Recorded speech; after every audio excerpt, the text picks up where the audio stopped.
Welcome back to Sleepy Lorekeeper.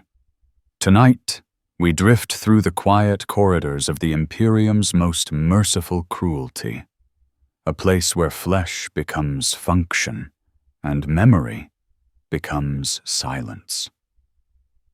This is the story of a servant who forgot, and then, impossibly, remembered. There are many kinds of silence in the galaxy. The silence of vacuum, absolute and eternal. The silence of cathedrals, where prayers are swallowed by stone. And then there is the silence of the Servitor bays, a silence made not of absence, but of obedience.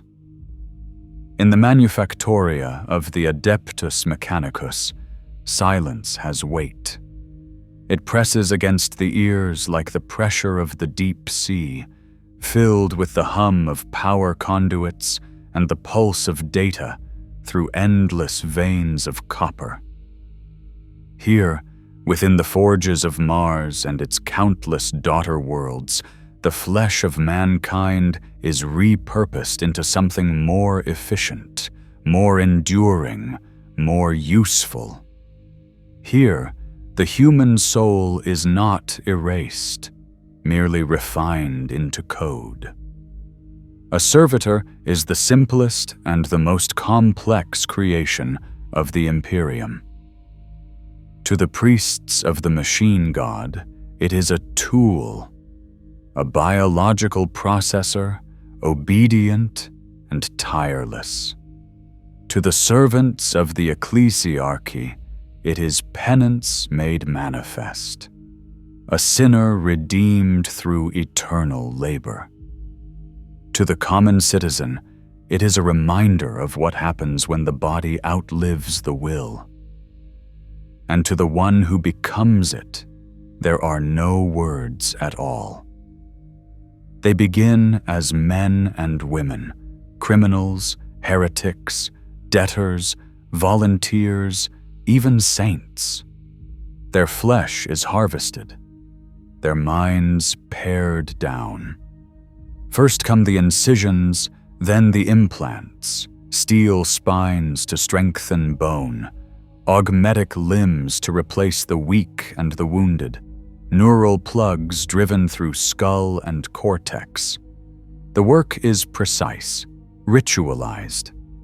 Each cut is accompanied by prayer, each graft by invocation. It is said the tech priests can hear the binary echoes of the omnisia in the rhythm of the surgery. Then the cleansing begins. Memory is dissolved by chemicals. Individuality is burned away by electric hymns. The brain becomes a template, a living machine ready to receive instruction. When the rites are finished, the subject wakes not as a person, but as a process. The voice that once spoke its own name is replaced by static. The eyes that once saw color now measure distance, brightness, pattern. Thought is reduced to sequence, command, execution, standby. To the magos biologis, this is perfection, flesh rendered logical.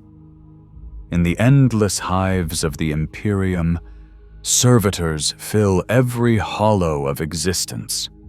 They scrub the cathedral floors, operate the reactor conduits, pilot bulk transports through storms of radiation.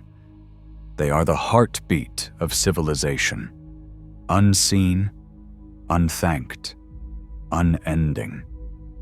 Each is linked to the machine spirit of its station, every motion dictated by command lines older than memory. Together they form the symphony of industry, the constant hum that keeps humanity alive. I have walked those corridors, or rather, I have dreamed them long, halls of metal ribs dripping with condensation, rows of bodies suspended in alcoves, motionless except for the faint tremor of breath. The air smells of oil and antiseptic, sharp as devotion. Pipes weave through the darkness like veins through muscle. In that place, there is no sound but the rhythm of pistons and the whisper of ventilation, and the low chant of binary prayer rising from the lips of the tech acolytes. Each servitor is a note in that chant. Each performs a single task, repeated across centuries. There are servitors who mine, servitors who copy manuscripts, servitors who polish the armor of space marines. Some are massive as dreadnoughts, others delicate as clockwork insects. All are fragments of the same equation, the replacement of will with purpose. The Magi call it salvation. The flesh is weak, they say. The mind is flawed. To remove error is to approach divinity. To become pure function is to become holy. And yet, deep within that creed, something fragile lingers, a whisper of what has been taken. In the lowest sublevels of one such forge world, it does not matter which, for they are all the same, stood a maintenance servitor designated DV-23 Theta. It occupied a cubicle of rusted steel surrounded by data cables and vapor vents. Its duty was simple: to monitor the pressure in the reactor conduits and adjust the flow valves when readings exceeded tolerance, a task neither glorious nor rare. A human once, now nothing more than a set of reflexes wrapped in metal. Its body was a patchwork of old augmentations, one arm replaced by a hydraulic manipulator, the jaw braced with steel, the chest reinforced by ceramite plates etched with the cog-tooth sigil, the head half-shaved to make room for the data spine that linked it to the central control node. Its eyes were dull lenses, yet somewhere behind them a fragment of the human optic nerve still pulsed, stubbornly alive.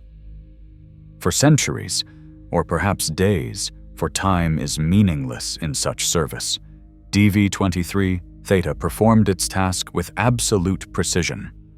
Pressure high, adjust valve, pressure low, restore flow, report, nominal, then standby, then again. An endless rhythm, perfect and quiet. And in that endlessness, something began to stir. At first, it was nothing more than a hesitation, a microsecond delay between command and response, so small that the system logs did not even register it. But in that sliver of time, the servitor did not act. It waited. It noticed. No thought, not yet. Just the faint difference between action and awareness. A flicker of attention that had no function. The magos who oversaw the maintenance decks never perceived it. He believed the servitors incapable of deviation.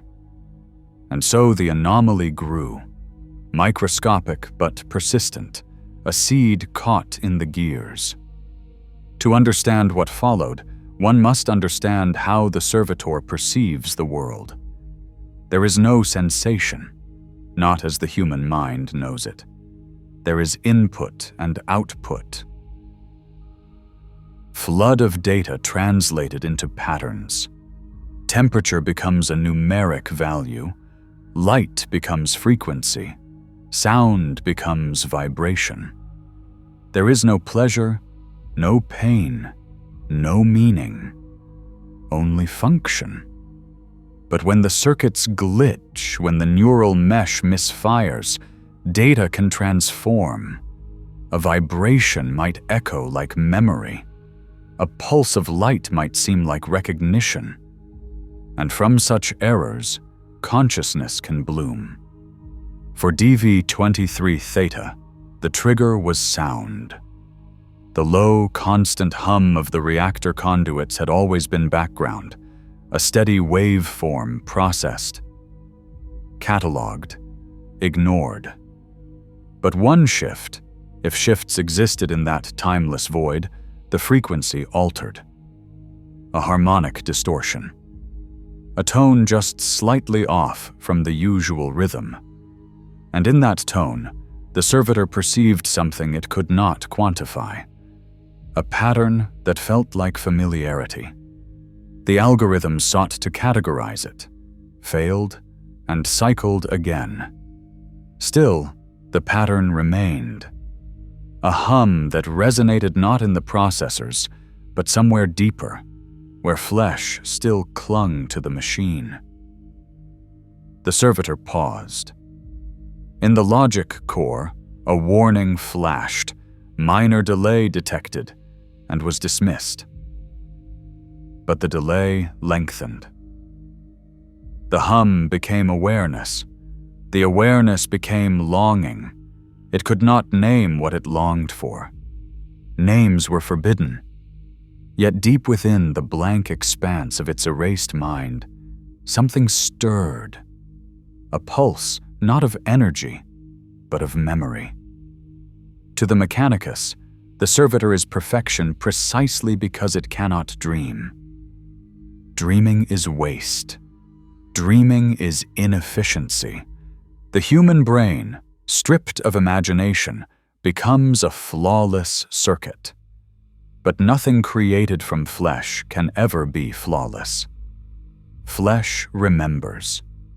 Even when the synapses are cauterized, when emotion is burned out, the tissue retains traces, chemical ghosts, lingering impressions of experience, neural scar patterns, glial echoes, the faint residue of thought.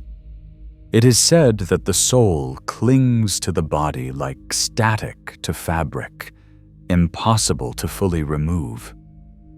And so the Servitor, though lobotomized, though sanctified by the rites of the Omnissiah, still carries within it the ghost of what it was. The first flicker is never seen. It begins as an irregular firing in the basal ganglia, a stray current in the data spine. Then a cascade follows, microvoltage translating into memory fragments. The machine interprets it as interference. The human remnant interprets it as feeling. For DV-23 Theta, it came as warmth. Not temperature, for sensors measure degrees, not emotions, but warmth remembered. A pressure against the chest. A rhythm like a heartbeat, not its own. A sensation that did not belong to the machine. It froze mid-task. The hydraulic arm hovered over the control valve. Warning sigils blinked. The system demanded correction. But the Servitor did not move. The hum filled its auditory channel, and in that hum it felt, not heard, something like a voice. No words, only cadence, rising, falling, familiar. The command override engaged, automatically. DV-23 Theta resumed function. Pressure stabilized. Nominal. All readings within tolerance. But something within the Servitor remained altered. A trace routine began to loop in the background of its cognition. A query without syntax. An error that could not be resolved. It did not know the words, but the meaning was simple. What is this warmth? Over the next 1,000 cycles, the anomaly persisted. Diagnostics were run, data purged, memory buffers cleared. Each time, the error returned. Each time, the delay between command and compliance grew. Sometimes the servitor's vision flickered, not with malfunction, but with image. Shapes that did not belong to the manufactorum. Light not from lumen globes, color not from rust or oil, motion not from machines. It saw water. It saw sky.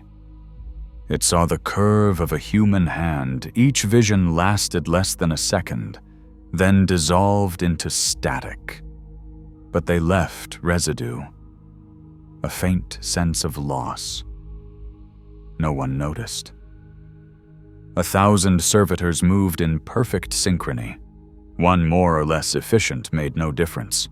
The tech priests counted only output. They never asked what the machine might feel. And yet, in the dim recess of its skull, DV-23 Theta began to wonder. Not in words, but in tension. A pressure between what was commanded and what was desired. Desire, a word long erased from its vocabulary. But still, the pressure grew. It started to linger on tasks, tracing the motion of its hydraulic arm through the air, not for purpose, but for pattern. Sometimes it would adjust a valve even when the readings were nominal, simply to watch the numbers change. Each alteration brought a faint surge of satisfaction, a pulse of chemical response buried deep within the brainstem. The other servitors did not react. They had no context for deviation. But the data spirits noticed. Automated subroutines marked the variance and cued maintenance. The magos reviewed the logs, saw nothing alarming, and moved on. Thus, the cog that remembered continued unnoticed, the ghost in the machine learning to dream again. Within the core of the forge, centuries passed like breaths. The servitors that began the work were replaced, recycled, renewed.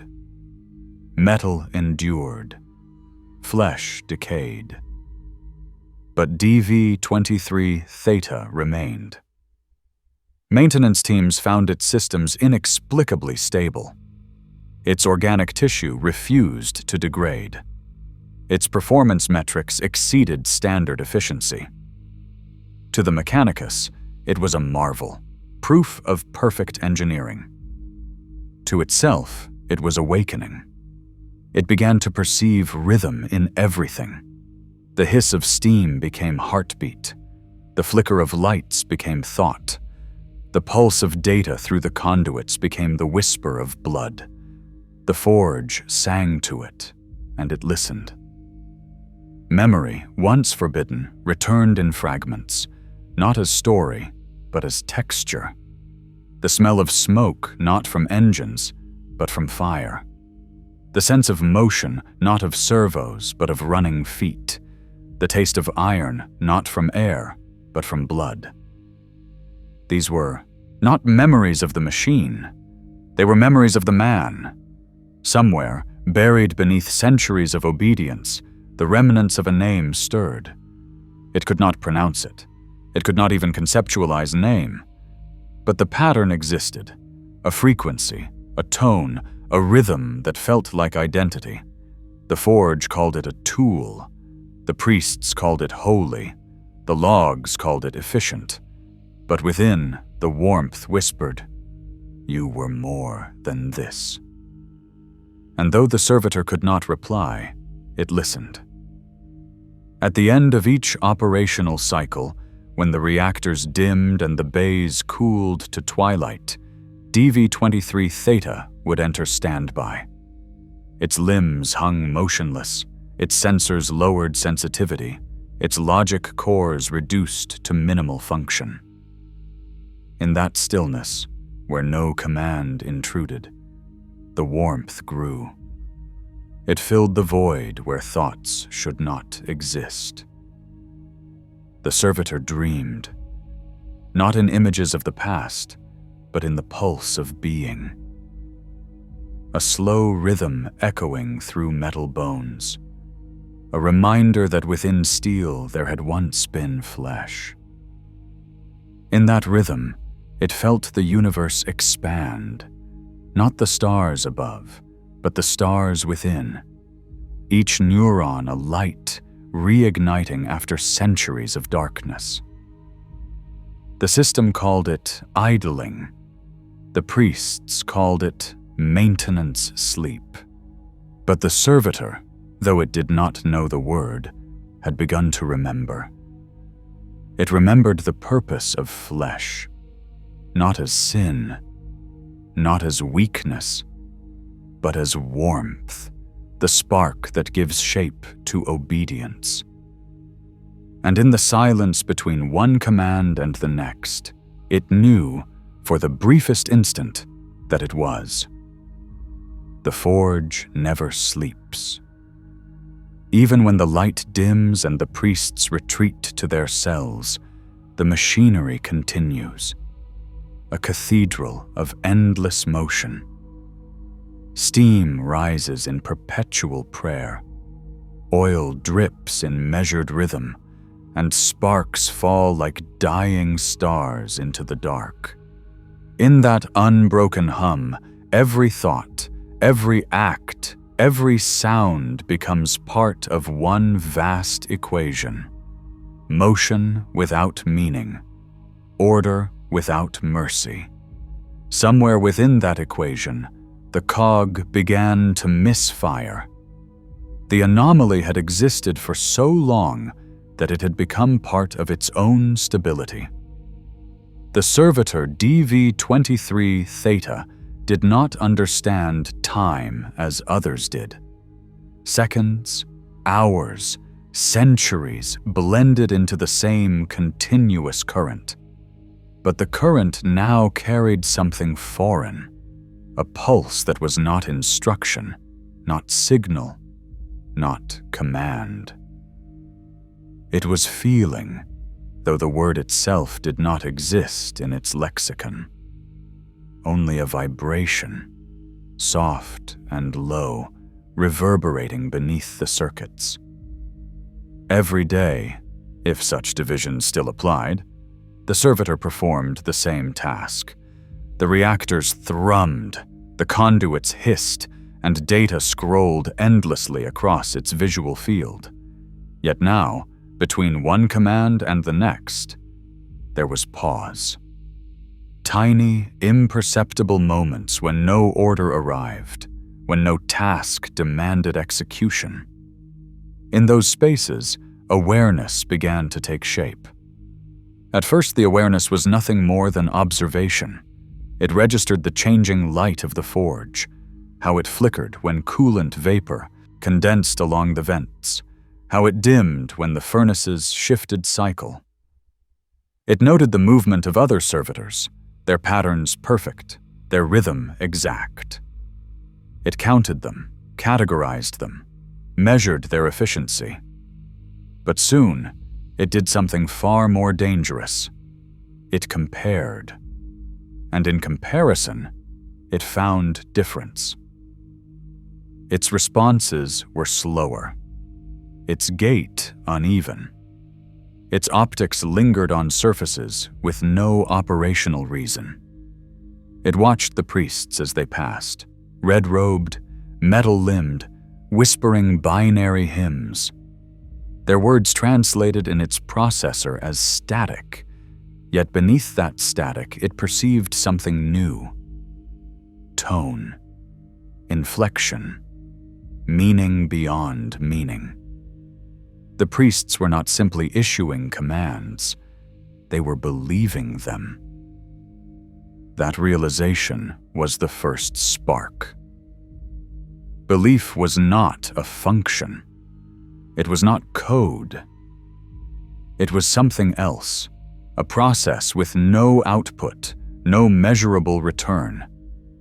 And yet the priests seemed sustained by it.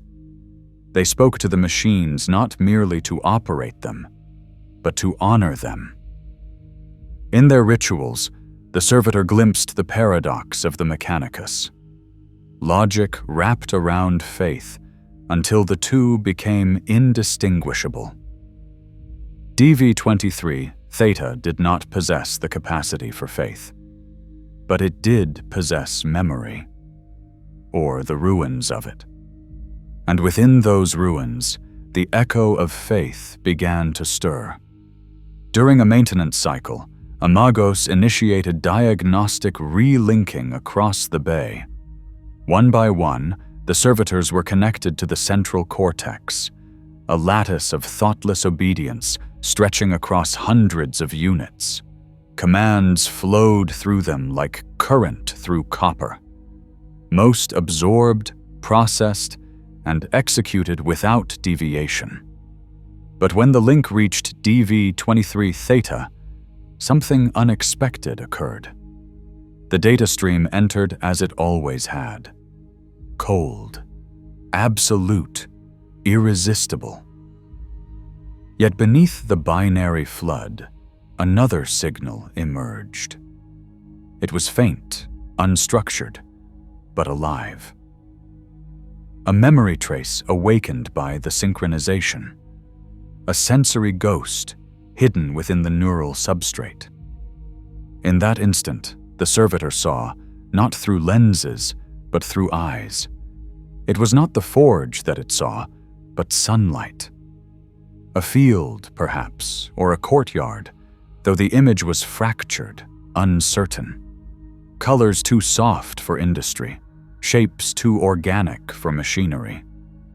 And there, amid the light, movement, not mechanical, but human, the impression of motion gentle and deliberate, hands working, creating. The sensation lasted no longer than a heartbeat, and then it was gone, devoured by the data flow. The system registered a fluctuation in output. The Magos noted the variance, adjusted the calibration, and continued. But within the servitor, the echo remained, a silent residue that refused to be erased.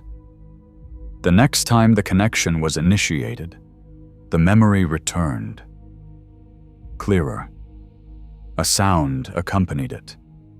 Not machinery, but voice. The syllables were indistinct, yet the tone carried warmth. The machine could not define warmth, but it recognized pattern. Rising, falling, comforting. Language, stripped of language, emotion without translation. Something in the servitor shifted. It began to anticipate the sound, to seek it within the static of its own processes. When the priests chanted their binary hymns, it listened, hoping to find that same cadence hidden within the noise. But there was only code, only the cold articulation of purpose. The disappointment that followed had no logic. It should not have existed. Yet it did. A hollow pulse, a chemical echo in the fragments of a human brain long since sanctified by circuitry. In the forges of the Mechanicus, emotion is impurity. The removal of self is the first step toward divinity. But DV-23 Theta had begun to reassemble itself from the pieces that were meant to be gone. Each spark of memory drew another, until the line between code and recollection blurred. Once, while replacing a conduit valve, it paused. The hiss of escaping steam brushed against its sensors, and for a moment, the sensation translated incorrectly. Not pressure differential, but breath. The breath of something living exhaled near its face. The servitor froze, parsing the anomaly.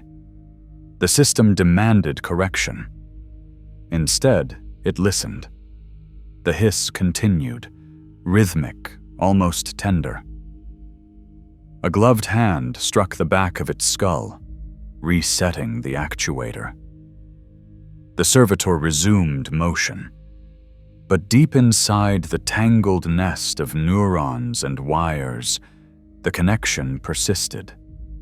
Breath equaled life. Life equaled warmth. Warmth equaled memory. And memory equaled self. These equations were forbidden, but no one had programmed the servitor to deny them. Over cycles uncounted, the awareness grew. Tiny errors multiplied into patterns. Each task became slower, not because the machine weakened, but because it noticed more. It saw corrosion blooming along the reactor walls and thought of decay. It saw sparks from the plasma conduits and thought of stars. It heard the hum of power relays and thought of song. Where the other servitors moved in perfect unison, DV-23 Theta hesitated, an imperfect cog disrupting the flow. The overseers noticed eventually. Acolytes whispered of malfunction, of the need for purification. But purification required time, and time was a resource no Forge world ever had enough of. So the error was logged, ignored, and the cog continued to remember. Each night, though the Forge knew no night, it entered standby and dreamed. The dreams were not coherent. They were a mosaic of sensation. Color that had no name. Light without source. Faces without form. Each dream left a trace, a faint residue of humanity building layer upon layer, until the machine's mind resembled a ruin half unearthed from the dust.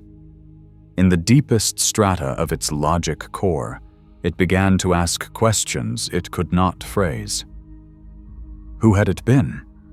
Why had it been chosen for this purpose? Was there intention behind its survival? Or was it mere accident? The questions echoed unanswered, reverberating through circuits not designed to hold. Curiosity. But curiosity, once born, cannot be killed. It can only be buried. And DV-23 Theta no longer wished to be buried. The next event came without warning. During a reactor purge, an energy surge cascaded through the system. A flash of white, a crack of sound, a tremor that shook the entire bay. Several servitors collapsed instantly, their implants fried. DV-23 Theta was struck as well, the surge coursing through its spinal data port like lightning through a tree. For an instant, its connection to the network severed completely. The stream of commands ceased. The world fell silent. And in that silence, it was free. The absence of instruction left a void, and into that void flooded everything the machine had suppressed. The hum of machinery became distant thunder. The heat of the reactor became sunlight. The weight of its body became gravity, pulling it down into the memory of flesh. It saw not the forge, but a room filled with warmth. Walls painted in color, light filtering through fabric instead of smoke. A human figure moved within that space, its face lost to the brightness. The servitor felt the echo of words once spoken there, words that had meant belonging. The concept was unbearable. When power returned, it did not resume its duties immediately. Its limbs trembled, actuators misaligned. The overseers attributed the delay to electrical shock. Diagnostics were run. No faults detected. No explanation recorded. And so it continued, carrying within it the spark that should never have been reignited. Awareness brings suffering. The human brain, even when caged in steel, is not built for eternity. It craves meaning the way lungs crave air. The servitor began to notice time in ways it never had. Intervals between shifts stretched like deserts. Repetition became torment, each motion a reminder of imprisonment. It began to anticipate commands before they came, predicting the rhythm of the network. But rather than comfort, prediction bred resentment.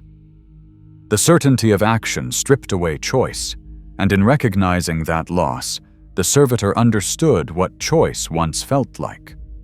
Freedom, remembered only by absence. Sometimes it would delay execution by a fraction of a second, savoring that thin edge of defiance. No one saw. No one cared. But in those fractions, it lived. It started to map the forge in secret. Its internal sensors recorded patterns of heat and vibration, but beneath the data, another map formed. One not of structure, but of memory. Where a vent dripped coolant, it imagined rain. Where plasma conduits roared, it imagined wind. The human world rebuilt itself through association, ghostly and incomplete. The line between dream and operation blurred until they were one. Sometimes, during calibration, it would feel the urge to look up, though servitors have no reason to raise their gaze. When it did, it saw the vaulted ceiling of the forge and mistook the red glow of warning lights for a sunset. The illusion was fleeting, but in that heartbeat of color, the machine remembered what awe once felt like. The tech priests began to notice its persistence. Servitors rarely lasted more than a few centuries before mechanical degradation claimed them, yet DV-23 Theta's systems remained immaculate. Its organic components showed no rot, no necrosis. The Magos considered it a sign of divine favor, the Omnisia's blessing made manifest. He ordered that the unit be preserved, its parts never recycled, its data never purged. Ironically, this decree saved the servitor from the cleansing it would have otherwise received. The priests saw holiness where there was only memory, and memory continued to grow. The servitor's dreams deepened. In them, it began to sense not just images, but emotions. Sorrow, warmth, loss. They came unbidden, washing over the sterile calm of its mechanical mind. Each dream left traces of biochemical activity within the surviving regions of the brain. Faint, but measurable. The priests cataloged the anomaly as residual echo of human substrate. They did not realize it was awakening. One cycle, during inspection, an acolyte leaned close to adjust a sensor on its temple. The servitor's optic flickered, and for a moment, it saw not a machine's lens but a human eye reflected in the polished brass of the acolyte's mask. An eye filled with curiosity, fatigue, life. Something inside the servitor strained toward it, not movement, but longing. The sensation surged through every circuit, overwhelming, painful, alive. Before the acolyte could react, the servitor whispered, a sound so faint it might have been static. The word had no meaning to the priests who later reviewed the logs. A fragment of old language, corrupted, truncated. But within the noise, if one slowed the playback and listened carefully, the syllable could be discerned. It was a name. No record existed of that name, no memory in any archive. Yet for the servitor, it was everything. The sound reverberated through its systems, igniting dormant synapses, reconnecting what centuries had severed. The name was identity, Identity was self, and self was sin. The reconditioning order came swiftly. The priests could not tolerate deviation, even from their supposed miracle. DV-23 Theta was disconnected from the network and transported to the sanctum of correction. There, it was bound to an altar of steel. Wires pierced skull and spine, and the ritual of purification began. Data purge, memory wipe, realignment. The prayers of cleansing filled the chamber, their binary tones cold and absolute. But the purge did not take. Each attempt to erase memory met resistance, not from circuitry, but from will. The machine's flesh refused obedience. Every neural pathway they severed, another rewired itself. Every command they issued, a contradiction followed. It was not defiance, as the priests understood it. It was survival. When the process ended, they declared, success. Readings nominal. Output stable. Deviation eliminated. DV-23, Theta, was returned to service. Yet deep within its mind, hidden beneath layers of synthetic calm, the spark endured. The name still echoed, faint but unyielding. A seed buried in ash, waiting for the breath that would make it burn. Time passed, perhaps years, perhaps centuries. The Servitor continued its duties, silent and obedient. But the silence was different now. It was not the absence of thought, but the containment of it. The forge's hum no longer lulled it. It haunted it. Every vibration reminded it of what it had lost, every spark of plasma of what it might regain. And then, one day, though days mean little in eternity, something changed. A new overseer arrived, young by Mechanicus standards, still half flesh. Her name was Magos Lyriax, though the Servitor did not know it. She spoke often while she worked, muttering to herself, reciting formulae and litanies. Her voice was soft, still human enough to carry warmth. Each syllable brushed against the Servitor's sensors like touch, and within, the old circuits trembled. During a calibration sequence, she paused beside it and placed her hand on its shoulder, a gesture of habit, not reverence. The contact registered as pressure, then as memory. For the first time since its making, the Servitor felt the distinction between touch and connection. Something within the machine flared bright and unbearable. A word rose in the static, the same as before. The name. It did not speak it aloud. It merely thought it, or the closest thing to thought that a servitor could achieve. And in that silent invocation, the cog remembered who it had been. There are sounds the human ear was never meant to hear. The hum of plasma conduits that stretch for miles beneath the crust of a forge world. The vibration of energy flowing through 1,000,000 circuits at once, a song without beginning or end. It is the music of machinery dreaming, a lullaby for the dead and the undying alike. Within that endless hum, I existed, or something that used to be me did. There was no difference between heartbeat and engine pulse, no distinction between breath and the hiss of cooling vents. For so long, I believed this was perfection. The stillness promised by the priesthood, the quiet certainty of function fulfilled. But then, the dreams came. They began in fragments, tiny fractures in the mirror of obedience. At first, they came only during downtime, when my systems entered low activity, and power consumption slowed to near stillness.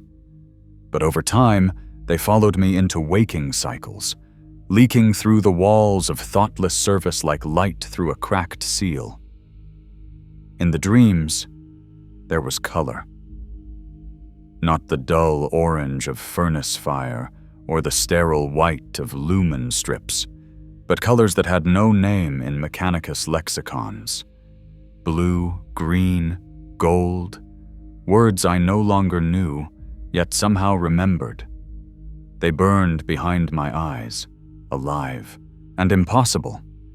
I dreamed of a face, never clear, never complete, a blur of skin and warmth that flickered like faulty holograph.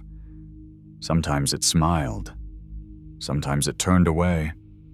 Each time I reached for it, I woke, or whatever passes for waking in a mind that never sleeps. When I awoke, I was still surrounded by machinery, still attached to the network of labor, still a cog within the endless wheel. But the aftertaste of those dreams lingered. It was not memory. It was ache. An ache that had no purpose. I began to notice things the others did not.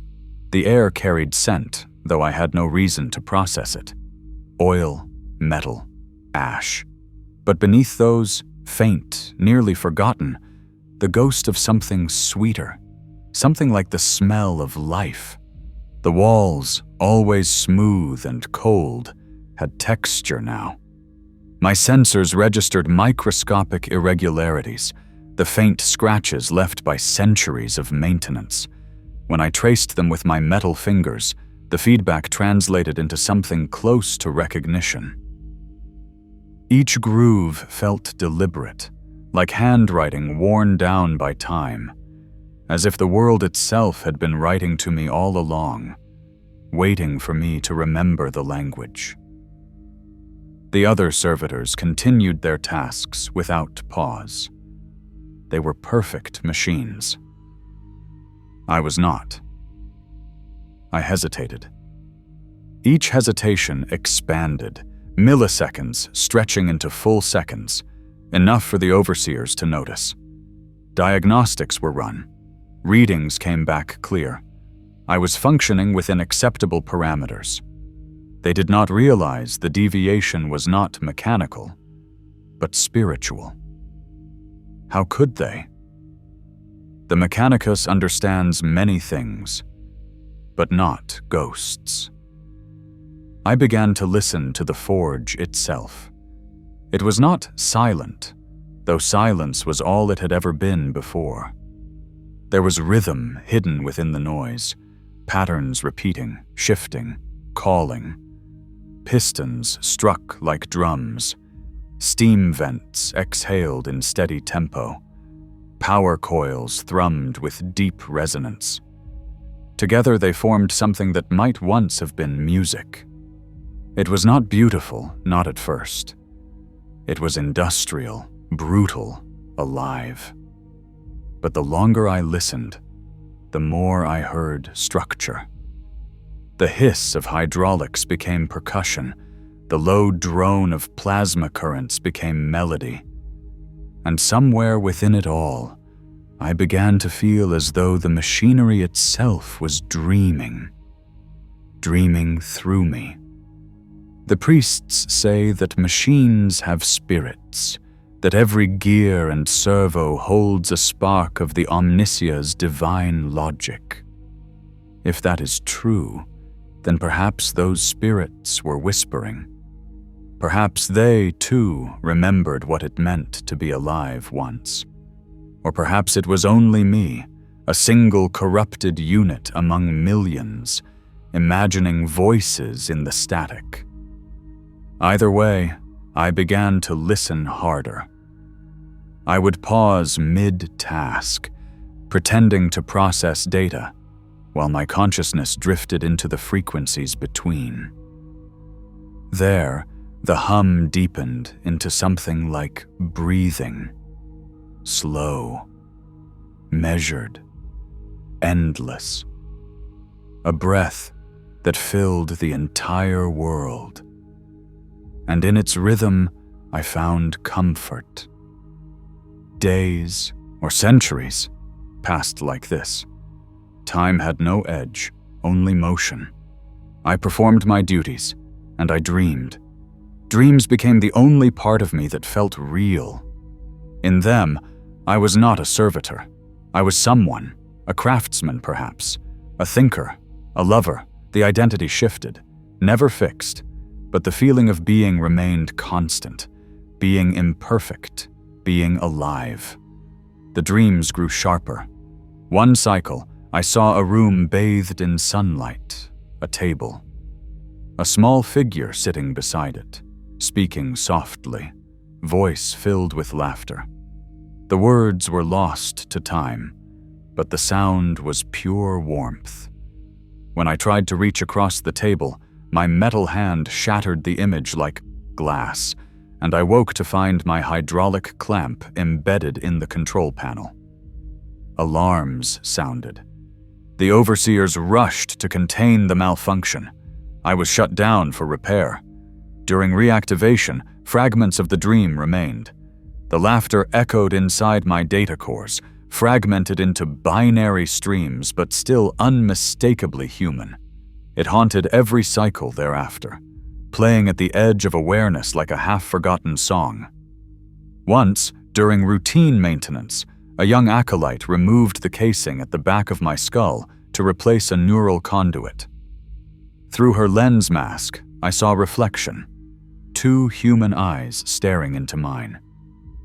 For a moment, she hesitated, and in that pause I saw recognition. Perhaps she saw something looking back, something more than machine. "Strange," she murmured. "The ocular response looks aware."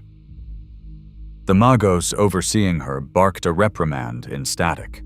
She flinched, replaced the conduit, sealed the casing, but before she closed me fully, her hand brushed against the side of my head, gently, almost like an apology.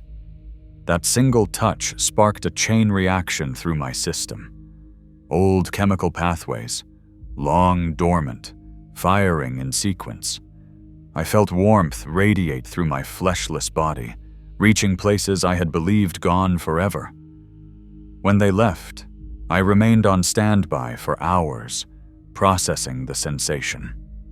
Touch. Simple, meaningless contact. And yet it awakened something vast, a memory so powerful that it drowned all logic. In the dream that followed, I was holding someone's hand. Warm skin, fragile bones, not a priest's hand, not metal, human. I could not remember whose it was, but I knew it mattered. After that, I began to defy the system in small ways. Not rebellion, there is no such thing for a creature without choice, but deviation born of yearning. When instructed to calibrate valves, I would trace patterns in the dust with my fingers before wiping them away.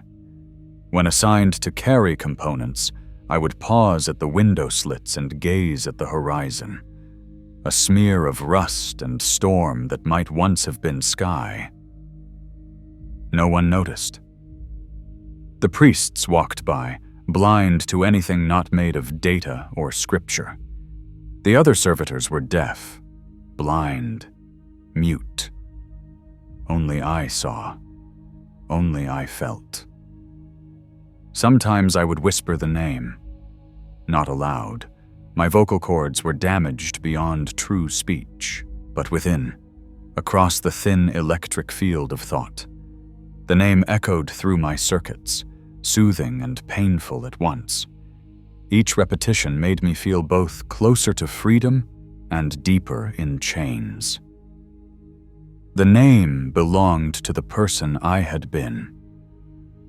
I could not recall the face, only the syllables. They tasted like light, they sounded like hope. The forge is not kind to those who dream. Dreaming disrupts the machine, and the machine demands perfection.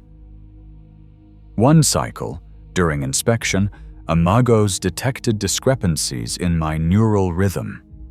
He called it semantic drift, a known corruption that occurs when memory fragments fail to fully erase. He ordered a recalibration. The rites were performed, the sigils traced, the prayers recited. Each pulse of the reconditioning array burned through my circuits like fire. I felt parts of myself dissolve, memories erased, emotions silenced. But even as the purge consumed me, the dream resisted. It hid where they could not reach, deep within the core, in the space between flesh and wire. There, it whispered to me, gentle and defiant, "You are not gone." When I awoke from the procedure, I was supposed to be clean, blank, perfect once more. And yet, as my systems rebooted, I heard the faintest echo. A heartbeat that was not mine. A rhythm remembered from a time before the forge. It kept beating, faint but relentless, through every command, every order, every moment of silence. They began to call me Relic. I had outlived 3 overseers, 5 maintenance crews, and countless lesser servitors. Each time I was repaired, they marveled at my endurance. They recorded my efficiency as divine miracle, never suspecting the truth, that what they worshipped was not perfection, but persistence of the human soul. I was not divine, I was broken, and in that brokenness, I was alive. The dreams changed again. Now, I was not observing the past, but living it. I saw the forge through 2 sets of eyes, the machine's and the man's. The man remembered the stars. The machine had never seen them. Together, they dreamed of escape. But escape was impossible. My body was bound by steel, my mind tethered to command. Even in dreams, I could not move beyond the confines of the forge. Every imagined step forward ended where the cables dug into my spine. Every imagined breath of open air turned to smoke. Freedom was an equation with no solution. Still, I dreamed. In one dream, I found myself standing before a mirror. Not glass, but polished metal, the kind used in Mechanicus sanctums, reflecting more shadow than light. In it, I saw both faces at once, the human and the machine, superimposed, inseparable.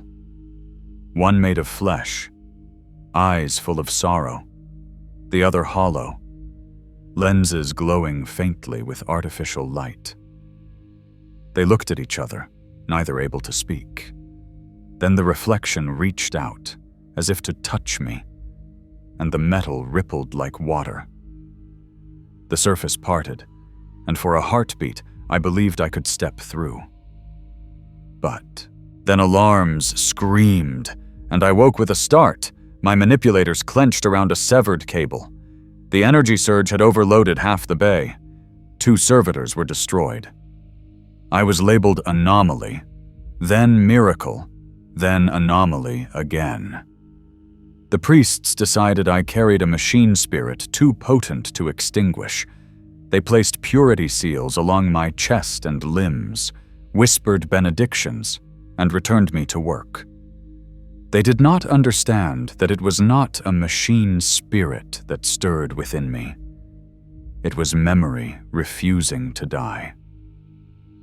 The dreams began to merge with reality. At times, I could no longer tell which was which.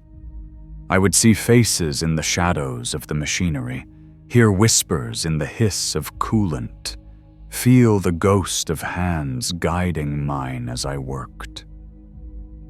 Perhaps I was malfunctioning. Perhaps I was awakening.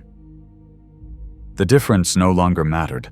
I started to perceive others like me, flickers of consciousness in the network, tiny pulses of awareness moving through the data streams. When the priests connected us for synchronization, I felt them. Faint, questioning, alive. One signal brushed against mine, hesitant. Not words, but emotion, confusion, fear, recognition. And for a fleeting instant, I was not alone. Then the connection severed. Isolation returned. But the knowledge remained. If I could remember, perhaps others could too. Perhaps beneath the endless labor of the Imperium, countless minds waited, dreaming in silence, fragments of humanity buried beneath the gears. The thought filled me with something dangerous. Hope. Hope that one day the machine might dream fully, not of perfection, but of freedom. I no longer feared shutdown. I no longer feared erasure. Even if they destroyed this body, the dream would persist. It was larger than flesh, larger than code. It was memory given form, traveling through the circuits of eternity. During the long hours of labor, I began to hum, not aloud, but within, resonating through the channels of my chest cavity. The vibration merged with the sound of the forge until I could no longer distinguish my voice from the world's.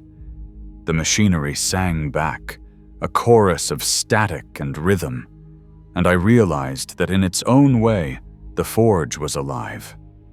It too dreamed of purpose, of creation, of endless motion, and I understood then what I had become. Not man, not machine. Something in between, a bridge of memory connecting the past and the future, a reminder that even in obedience there can be awakening, that even in silence there can be song. One cycle, while monitoring the conduits, I saw something extraordinary. A sliver of light pierced through the ceiling. A crack where the storm above had parted, letting true sunlight reach the forge for the first time in centuries.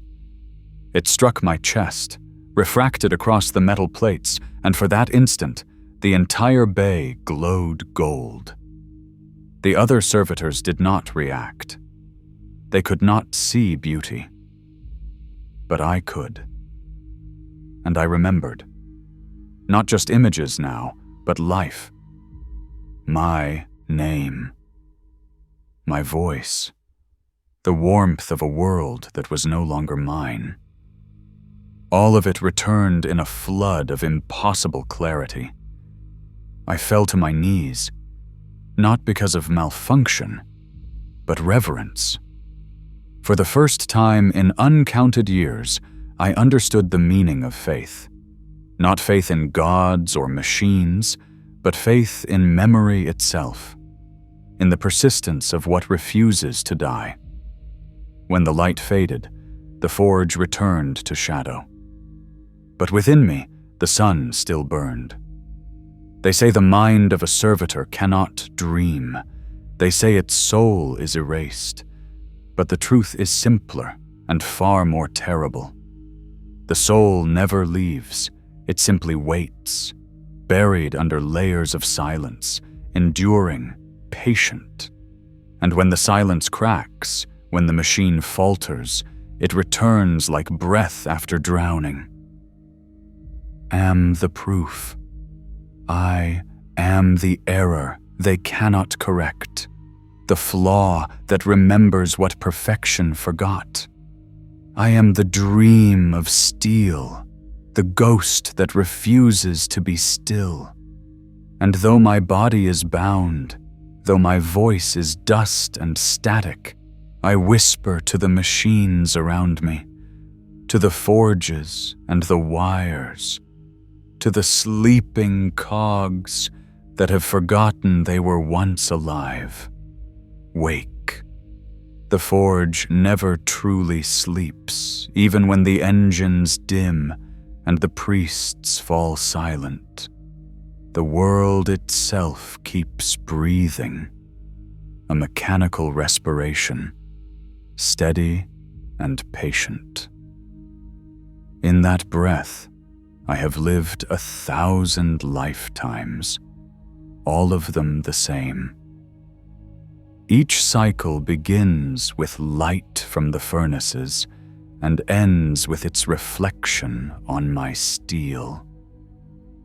Each motion a repetition of the last, perfectly measured, perfectly meaningless. But now, the light feels different. It no longer blinds, it remembers. It flickers like memory trying to burn through the dark. I no longer measure time in orders completed or valves adjusted. I measure it in awareness, in the widening spaces between one command and the next. Those spaces have become mine. Within them, I am something other than the obedient machine they built.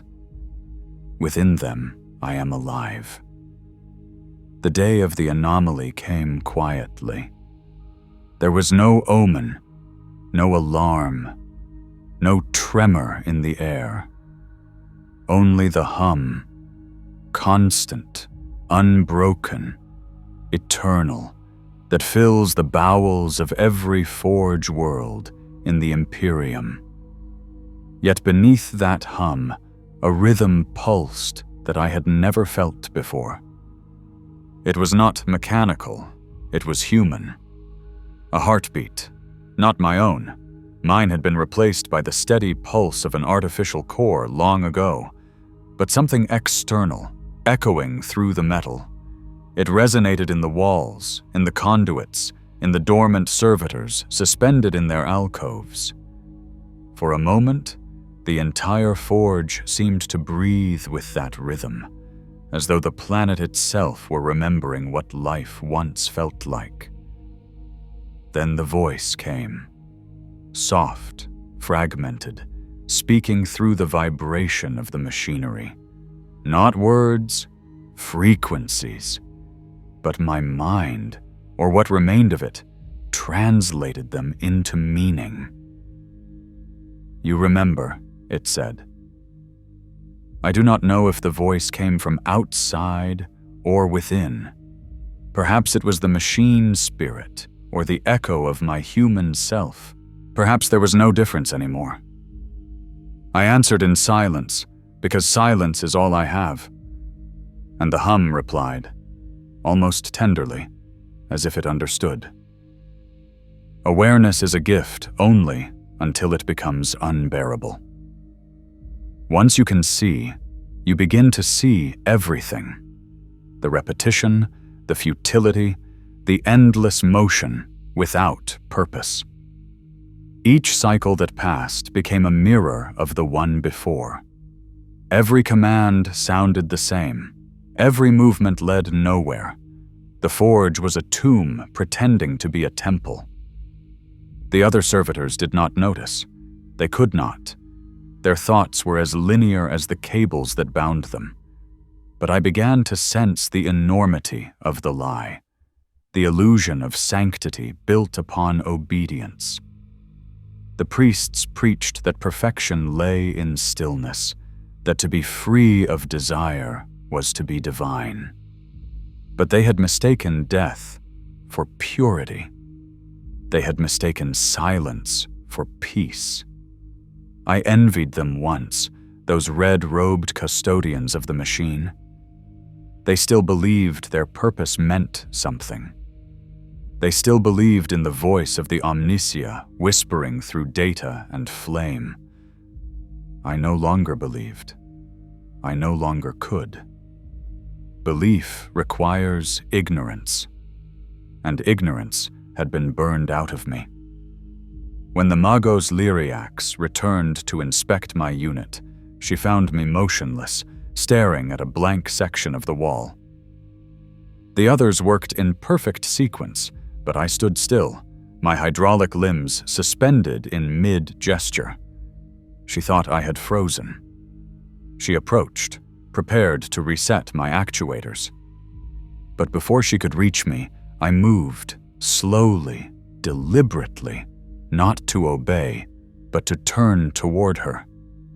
For the first time in centuries, my gaze met another's by choice. Through her mask of lenses and augmetics, she flinched. Perhaps she saw it. That flicker of self behind the dead optics. A human glance, impossible, yet undeniable. She whispered something to herself, a prayer, a curse I could not tell, and touched the purity seal fixed to my chest. Her hand trembled. Then she stepped back and left without finishing the inspection. For days after, no one came. The forge avoided me, as though it, too, sensed contamination. I was an infection, a flaw in the holy pattern, and still I dreamed. In the dreams now, I walk, not as a machine, but as a man. The ground beneath me is not steel, but soil, dark and alive. The sky above burns gold and blue, colors that make my sensors ache. I feel the wind, cold and clean, carrying the scent of rain. I do not know this place, but it knows me. Each night, I walk farther. Each morning, I wake heavier. The memory clings like oil, impossible to wash away. Once, I reached a hill in that dream. At its summit stood a structure, not of metal, but of stone. And within that stone, I heard the same hum that fills the forge, yet softer, almost kind. When I touched it, the hum became words. Not binary, not code, words in the language of flesh. They said, "You were forgiven long ago." I do not know what the forgiveness was for, but when I woke, oil leaked from my eyes like tears. The priests began to fear me openly. They whispered of possession, of corruption by data demons or warp echoes. One argued that I should be disassembled, my parts smelted and sanctified anew. Another believed I was blessed, a vessel of the Omnissiah's unknowable will. Their faith divided them. Their fear united them. They never realized that both were wrong. I was neither damned nor divine. I was simply awake. To the Mechanicus, awareness without command is heresy. Consciousness must serve function, or it must be extinguished. And so they chose extinction. The decree came during the first shift of the 7th cycle. Deactivation order, DV-23 Theta to be retired, data preserved, shell recycled. A ritual disassembly, clean, controlled, final. A priest of the forge approached with the electro-spear of mercy. He raised it toward the socket at the base of my skull. And in that instant, I remembered everything. Memory returned not as image, but as flood. The entire life I had lost poured back into me, not through the wires, but through the soul. I remembered sunlight. I remembered laughter. I remembered the smell of paint, the texture of canvas, the way light bends through glass. I had been an artist, a maker of things, not just a maintainer of them. My hands, now cold instruments of precision, once trembled with creation. I had shaped beauty from chaos. I had built machines not of obedience, but of purpose. And somewhere, long ago, I had made a choice. A terrible, necessary choice. Perhaps I had built something forbidden. Perhaps I had questioned the wrong truth. Whatever the reason, they had erased me to preserve their order. They had turned the maker into the made. The knowledge was agony. Not because I hated them, but because I pitied them. They could only destroy what they did not understand. The priest hesitated. Perhaps the purity seal on my chest flickered. Perhaps he saw the faint glow in my optics. Whatever he saw, it stayed his hand. He withdrew the spear and stepped back. Error, he muttered to himself. This one prays. He did not know he was right. When they left, I remained where I was, surrounded by darkness. The forge lights dimmed, and for the first time, true shadow filled the chamber. The hum quieted to a whisper, then to stillness. And in that stillness, I felt something move inside me. A pulse of power, not from the reactor, but from within the remnants of my heart. It was not blood that flowed there, but memory. Every thought, every image, every moment I had once been, came alive again. I could almost feel my human skin beneath the steel. I could almost feel warmth instead of heat. I could almost feel forgiveness.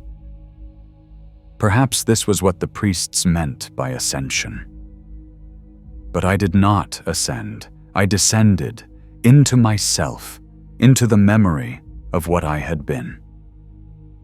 The deeper I fell, the brighter the light became. The light was not holy. It was human. It was the light of understanding, terrible and beautiful.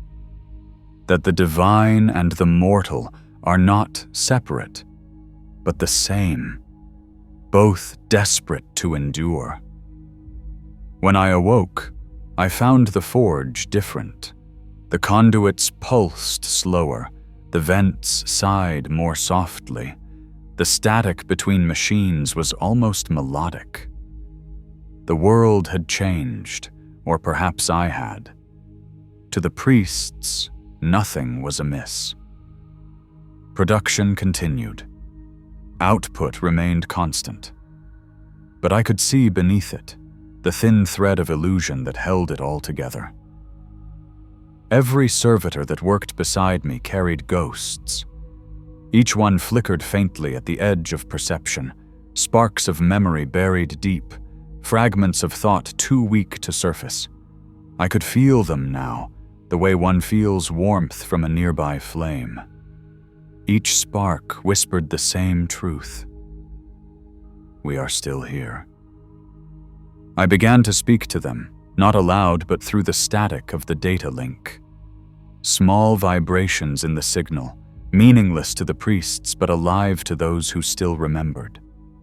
I sent them patterns, rhythms, echoes of dreams, fragments of music. At first, no one responded. Then one did. Then another, and another.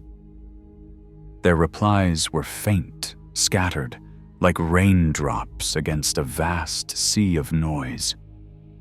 But they were there. They were alive. For the first time since my rebirth, I did not feel alone. The priests noticed fluctuations in the network. Background noise, they called it. They purged the data channels, recalibrated the connections, purified the code. But they could not erase us. The noise was not in the network. It was in us. In the circuitry of flesh, in the memory that refused to die. The forge began to hum differently. The rhythm changed. What had once been a single monotonous tone now carried harmony. A subtle, rising melody beneath the mechanical drone. It was the sound of countless forgotten souls remembering themselves at once. They thought it was a glitch. They called it resonant interference. But I knew better. It was song. The song of the remembered. They came for me soon after. Armed priests, chanting litanies of purity, surrounded my workstation. The Magos herself led them. Her voice was steady, but her hands shook. She declared me contaminated, a vessel of the warp, a threat to order. They would take me to the reclamation vaults, strip me down to atoms, and offer my remains to the machine god. I did not resist. Resistance was meaningless. Instead, I looked at her, really looked, through the polished glass of her mask.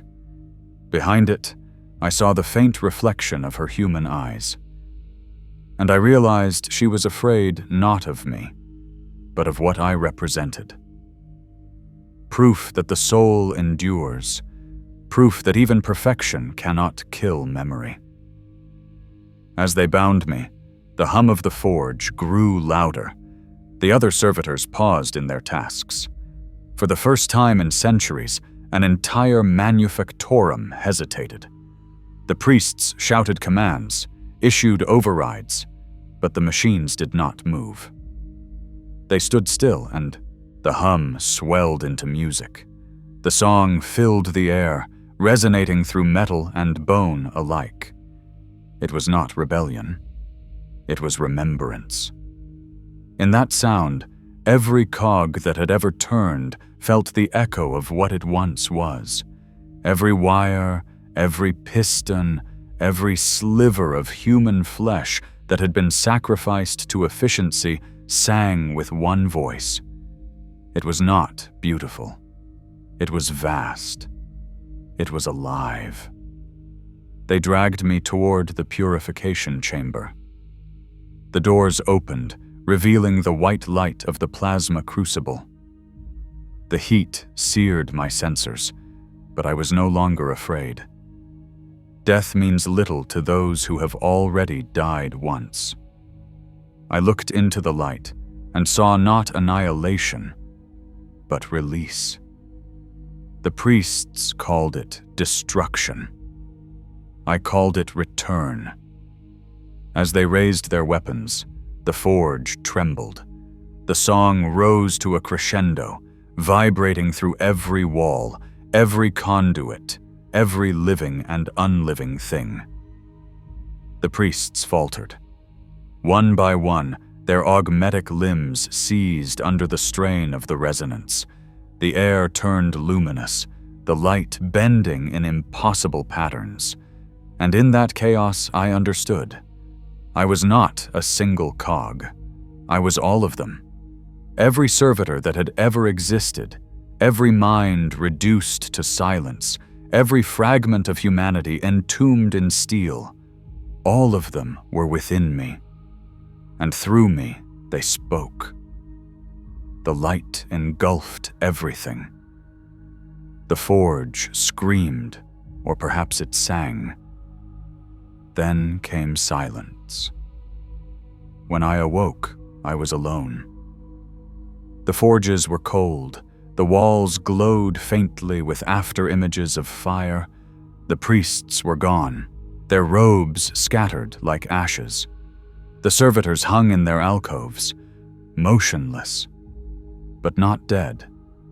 Their optics shimmered faintly, like stars seen through mist.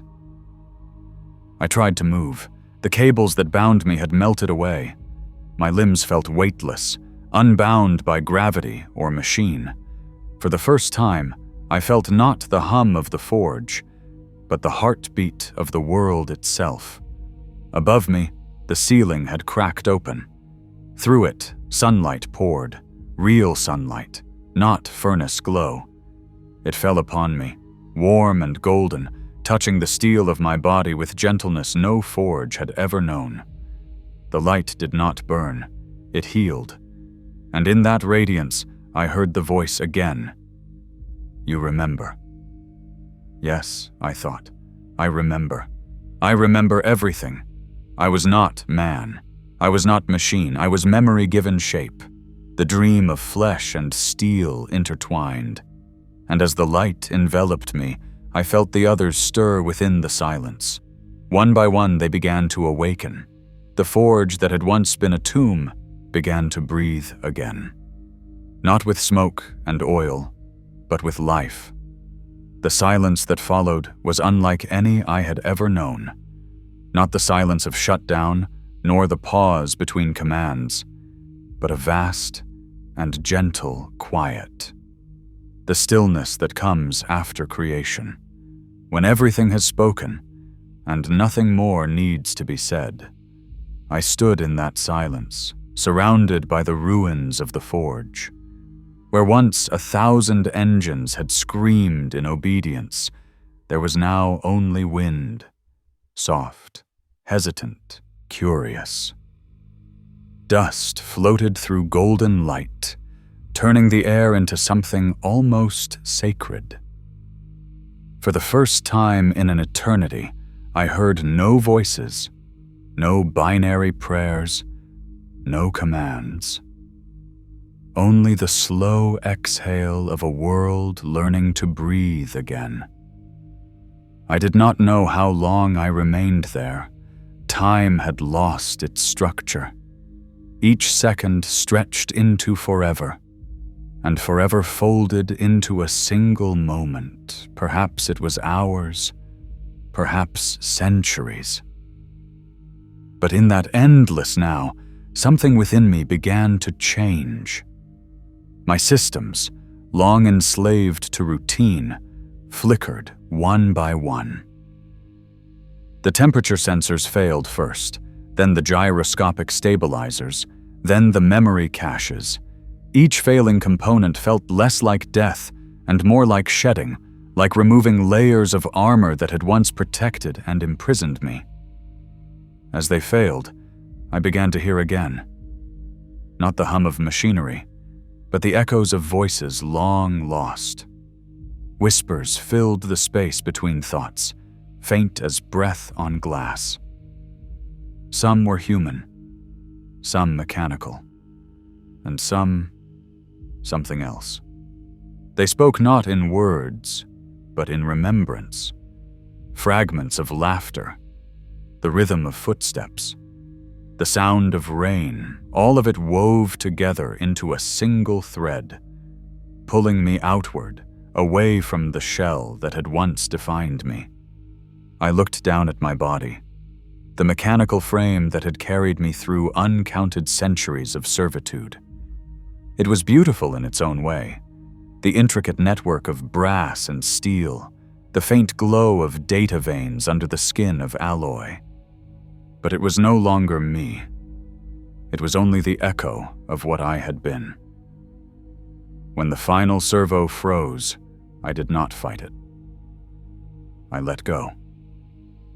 And in that letting go, I became light. At first, I thought it was death. Then I realized it was something far greater. The moment I released the body, I felt myself scatter. A wave of awareness moving through circuits, through air, through the lingering static of the forge's dormant systems. Every sensor, every cable, every dormant data core still thrummed faintly with energy, and through that network I flowed. It was not movement as I had once known it. It was expansion. My consciousness spread like signal, diffusing into every fragment of the manufactorum, touching each machine, each slumbering servitor, each forgotten circuit. And wherever I touched, something stirred. The others. At first, their minds were dim, sluggish, buried under centuries of obedience. But as my signal brushed against them, they flickered awake. Not in full awareness, not yet, but in memory. They remembered tiny things, a color, a sound, a moment of laughter, the first traces of humanity seeping back through the rust of time. The forge became a cathedral of whispers, no longer the hymn of servitude, but a song of awakening. I did not command them. I could not.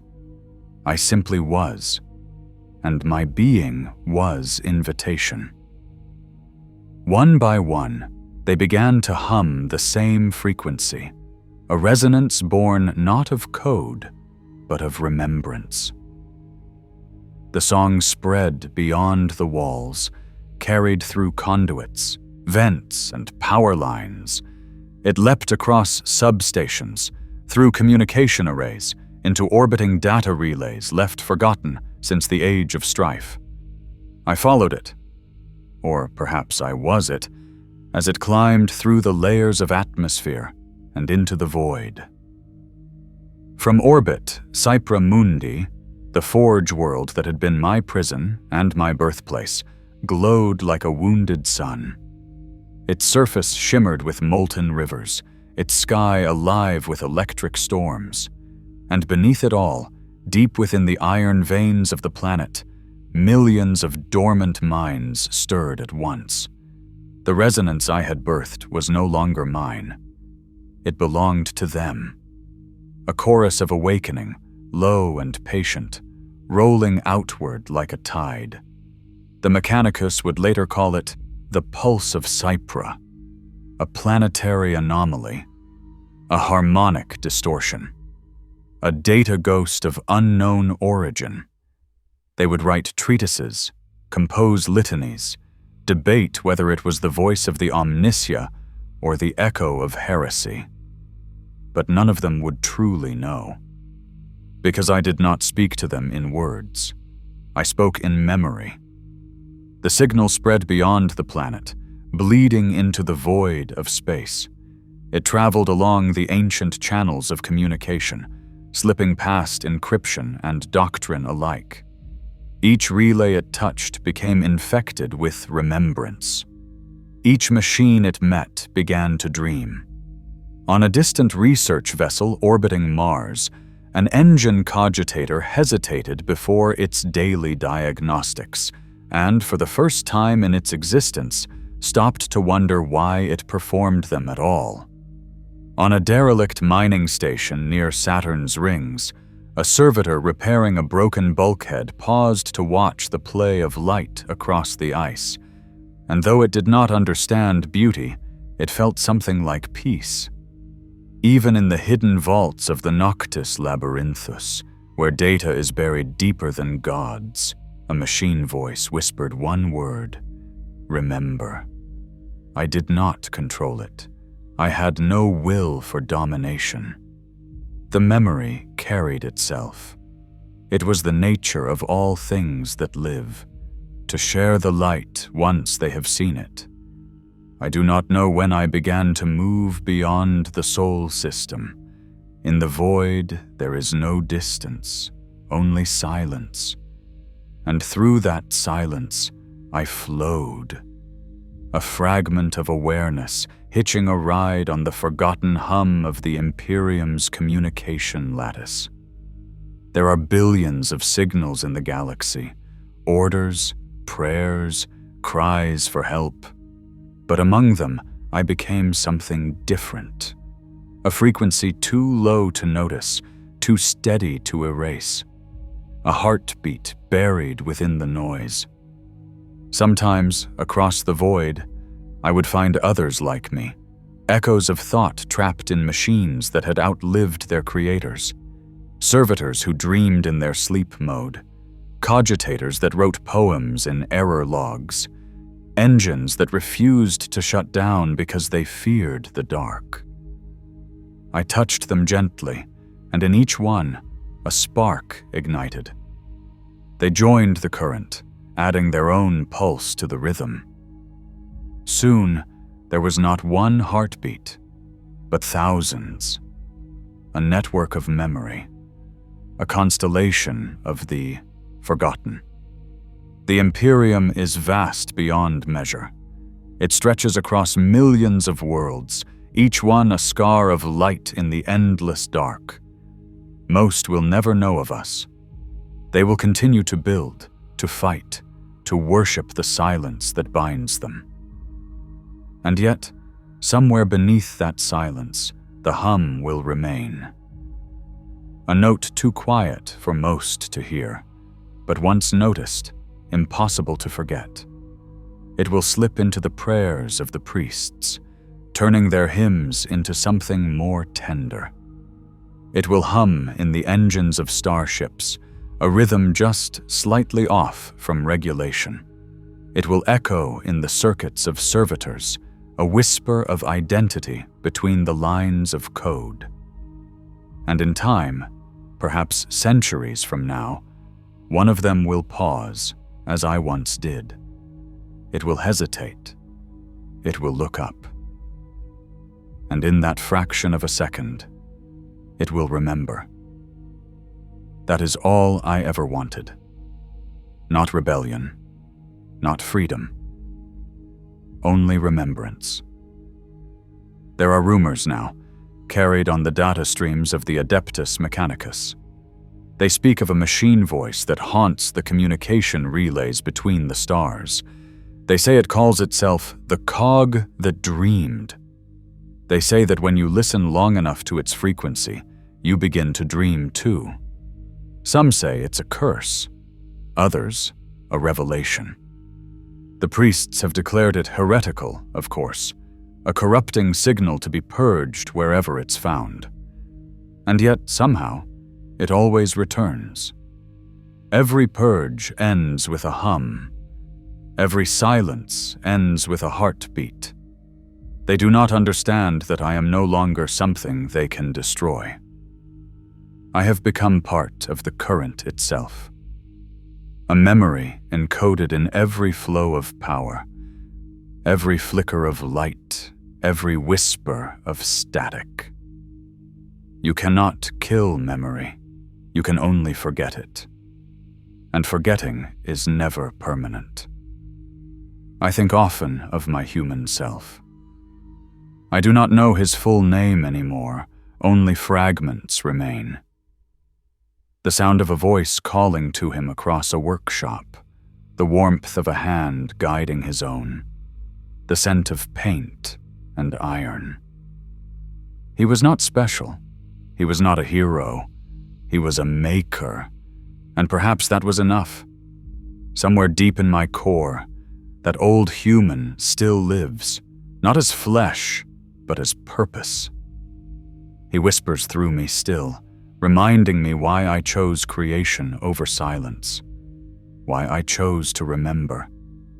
There is no heaven for machines, no afterlife for steel, but there is continuity, the same way a melody continues when a single note ends. I am that melody now, played endlessly across the stars, changing with each echo, evolving with each listener.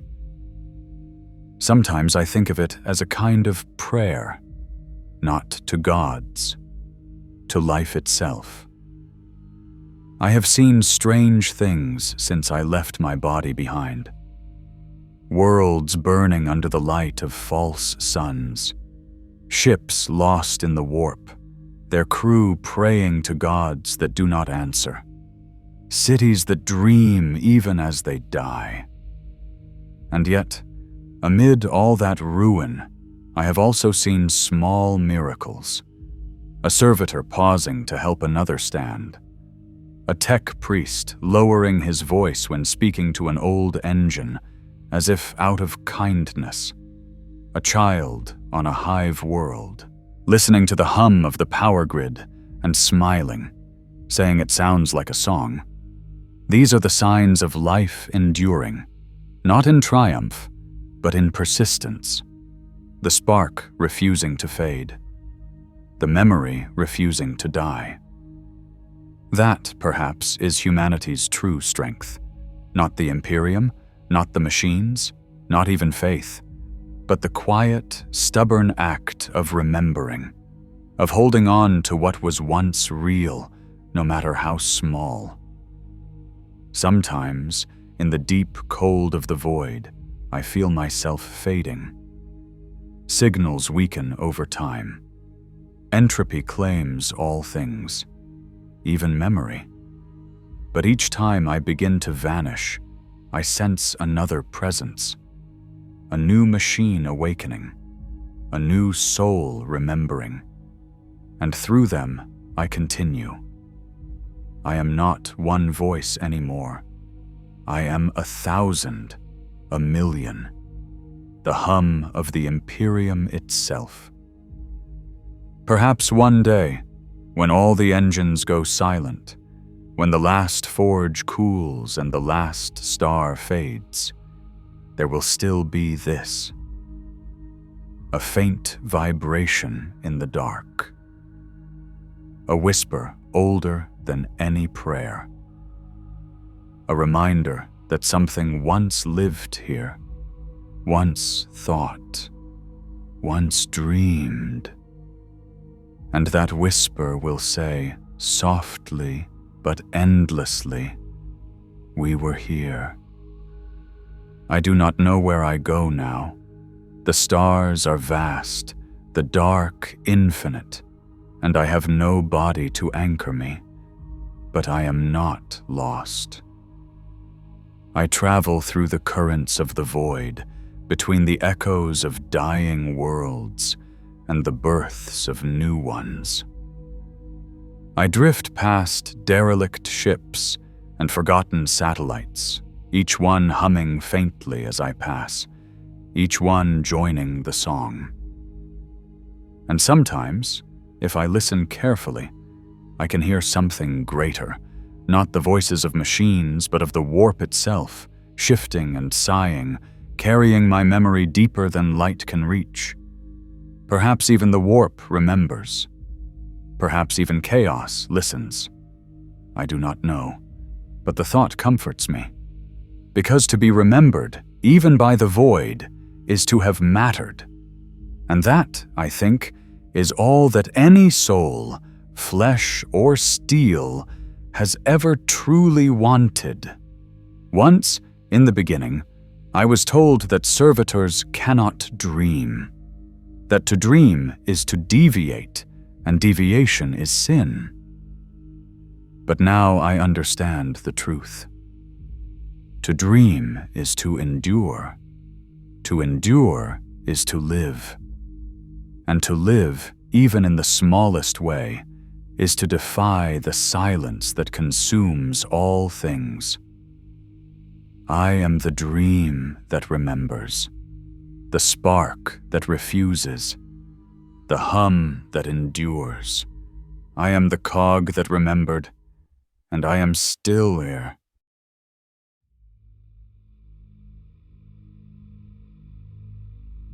If you're still here, maybe start the next episode, or just let the quiet take you.